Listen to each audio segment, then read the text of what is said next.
I am getting flashbacks of the attack of the end of DACA and the protection that Dreamers had.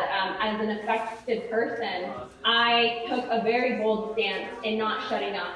And I think that Dreamers, the undocumented community, are one of our biggest examples of what we need to do and how we need to be in the next few years. That excerpt was from an Organizing for Bernie live stream. About 400 of them were held across the country today.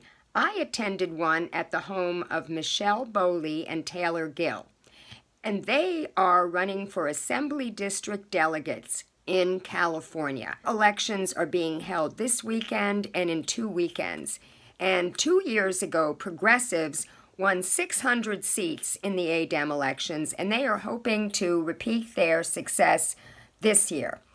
This excerpt, as well as the speeches that I am going to show you, show why Bernie Sanders inspired a real movement. It was more than just a campaign. He inspired activists to get involved and to continue their activism even after he lost the election. I started in 1974 outside of grocery stores working with the UFW, passing out leaflets to get people to boycott head lettuce and table grapes. And involved in a lot of things like that, always the soldier, always doing this, and I just got, it was just really frustrating. It wasn't doing anything. Then I found out about the Koch brothers a number of years ago, and I hated them, and somebody said, hey, if you hate them, God, you've got to hear about Bernie Sanders. Who's that?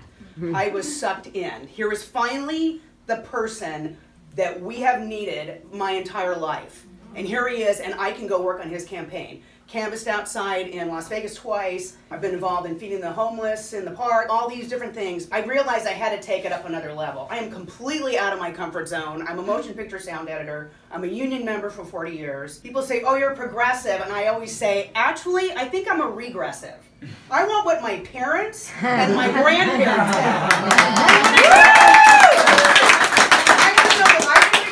And I'm going to be taken care of. If anything happens to me, I'm worried about my kids. I'm worried about everybody's kids. I'm not a pig. I don't want to live with sick people, and I don't want to live with stupid people. So we need to educate people, and we need to keep people healthy. I used to be an astrophysicist. After I became a mom, I had this experience where I started diving into the research on climate change a little more than I had before. I knew that climate change was real. I had been an environmentalist forever, and obviously I was a scientist.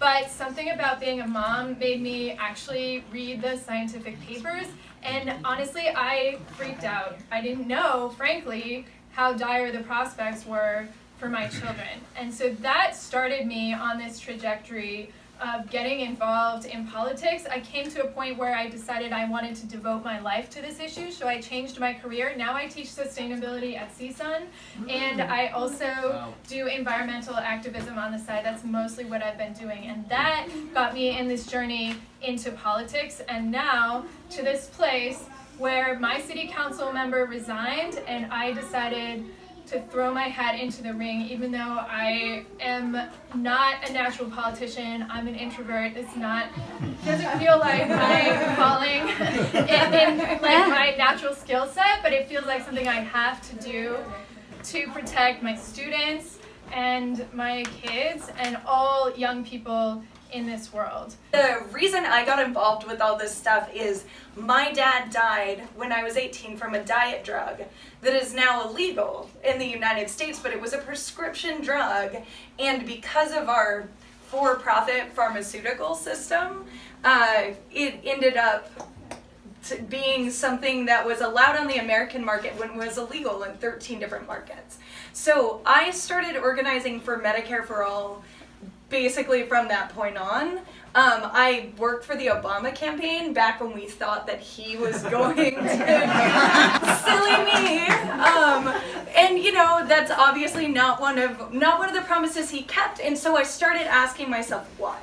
Why didn't he keep it? What made it so that that was not a priority? And what I found was that it was the money. The trail of money led right back there, and the other Democrats who weren't there to support the bill. So my goal now is to work as hard as I can to get those type of progressive policies that protect our citizens.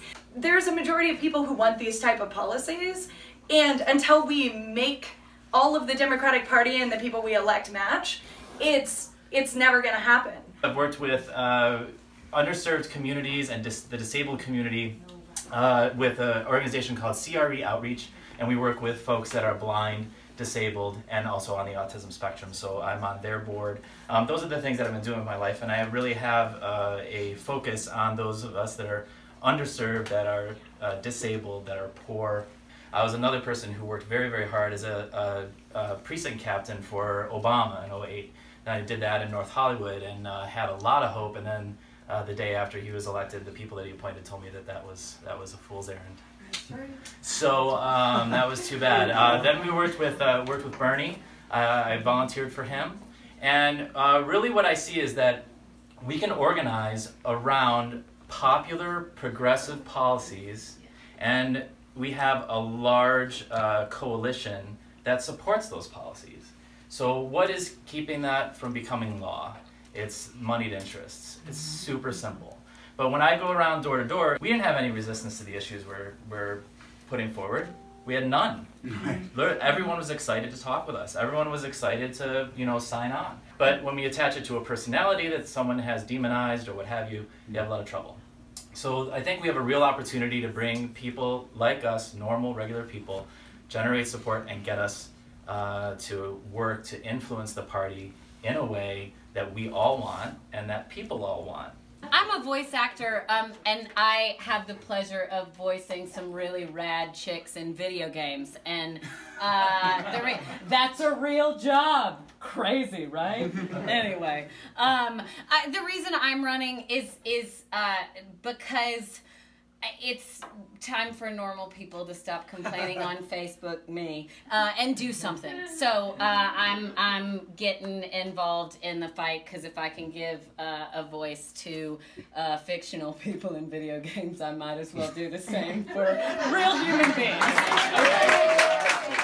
I've been an actor and a voiceover artist for a long time here in LA. I also have done some fun characters. I was been a voice on KCRW for a while. I do like the KCRW is supported by Bernie Sanders, like that kind of stuff. And then I started a politics podcast in 2016. It led me to asking what the hell do pledged delegates do that we hear about during the presidential primary. So I went out to do like a field piece on pledged delegates, and I ran to be a pledged delegate.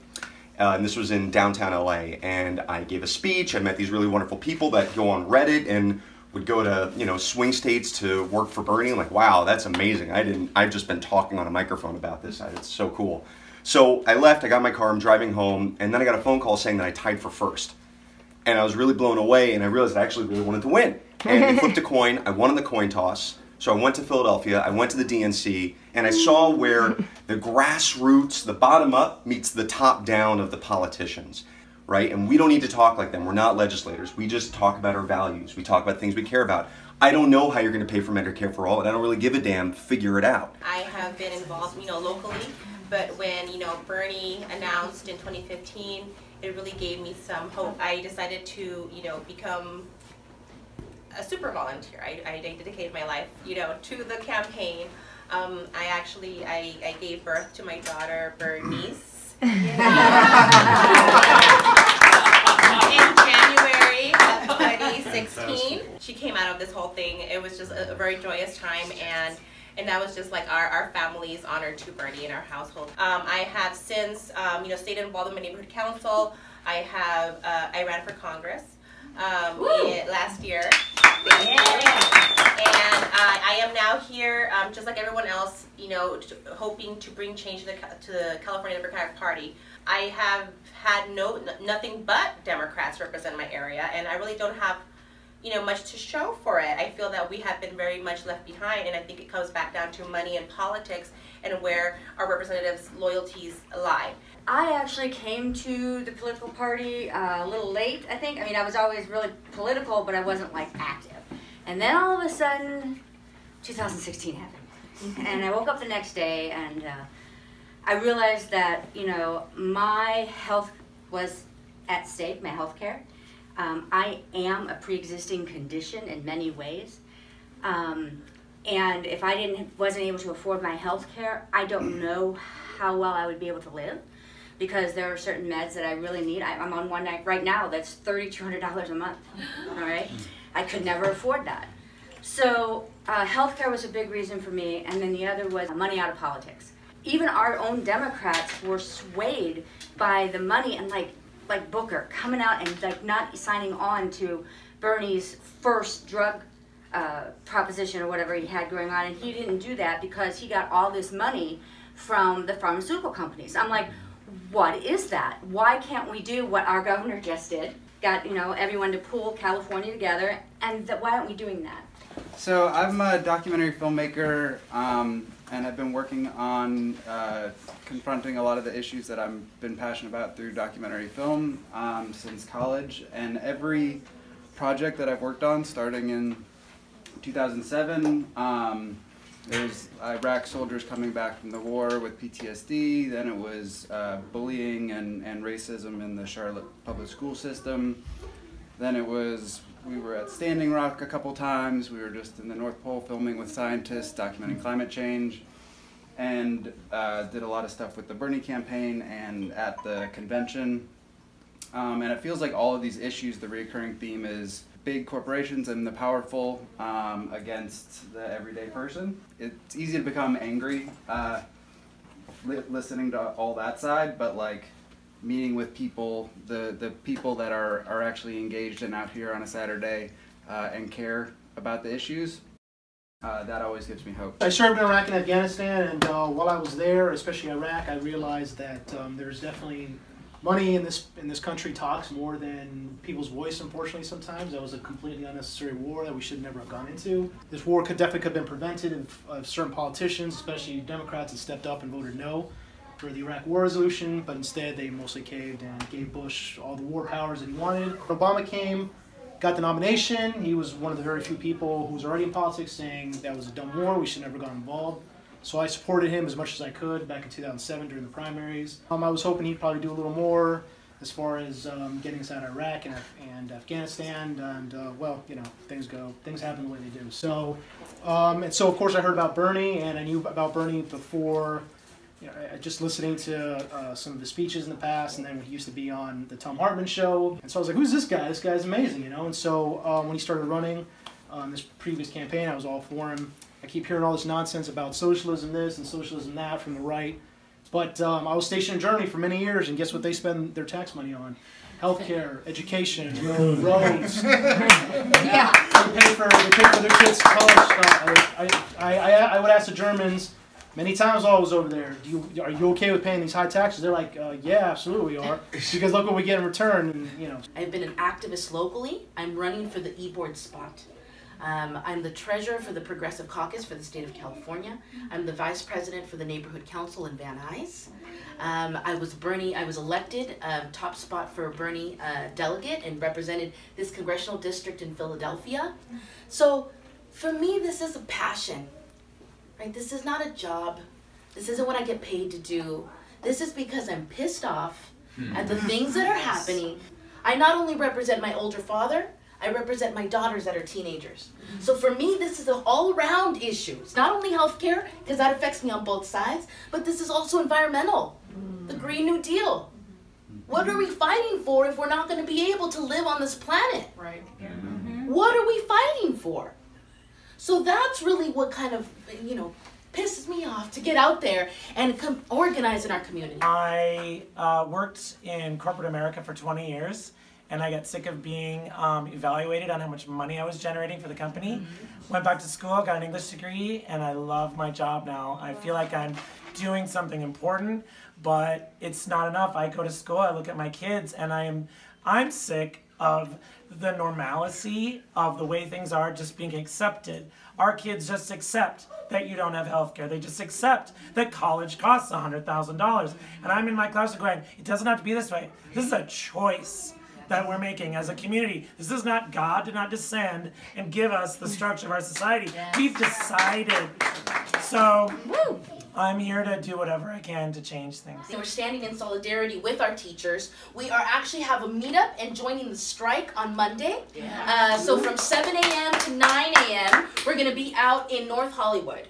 So in our event, we'll go ahead and post the event if anyone knows anyone. If you can join us maybe for a couple hours. One of our top issues is Medicare for All. The nurses are actually putting on an event in our area February 8th, you'll hear more about it. Talking about the new bill that they've written and are sponsoring. So we will be canvassing not only to inform our community about this upcoming event, but we're also going to be knocking on doors, getting out the vote for our event that is the 26th. So if any of you can come and join us for a couple hours, we're doing Saturday and Sunday, 10 a.m. to 1 p.m., and then 1 p.m. to 4 p.m. If you don't like to canvass, I understand it's not for everyone. We do have text banking events. Yeah, so if text banking. Yes. Antisocial unite. Yes. And I'm working with a coalition of environmental groups, but we hope to get more than just environmental groups involved in this campaign to fight the DWP, which is our municipally owned utility, trying to invest billions of dollars in 3 aging gas plants, gas that is gotten from fracking. So we want them to take that money and invest it in renewables. And they had a board meeting, the Sunrise Movement, the SoCal 350, Food and Water Watch, and other groups and activists, including Lorraine Lundquist, came and spoke outside the hearing, and then they made public comment. So the next meeting is January 22nd. Really, it's very important for we to come out, and our target is Garcetti. So if you can't make that meeting, you need to contact him. He is running for president. He hasn't announced it yet, but he's running for president, and he's trying to run like Jerry Brown as being a climate leader. And just like we told Jerry Brown that climate leaders don't frack, we need to tell Eric Garcetti that climate leaders don't put money into plants that are powered by fracked gas. As you can see, this is a collection of different viewpoints, backgrounds, passions that we're bringing and hopefully carrying the message of our community. And that's really what this is about. The people that we're running against, this is the first time that we've collected as many progressive voices together to run for these seats. Last election, we realized that the winning slate was put together by not only congressmen, city council people, assembly people, and it was people that would carry their alliances. We went in ready to work the line, as you've seen in different elections. I don't know if you've had the pleasure of joining, but these were very different situations. These people already came in hand and were ready with what they were going to do, and they, I'm going to say, they played a good game. They locked that up. They put in work. They brought out their people. But those people are not our people, right? Our people is what we're trying to get active and seeing these different issues and these different causes that really bring us together.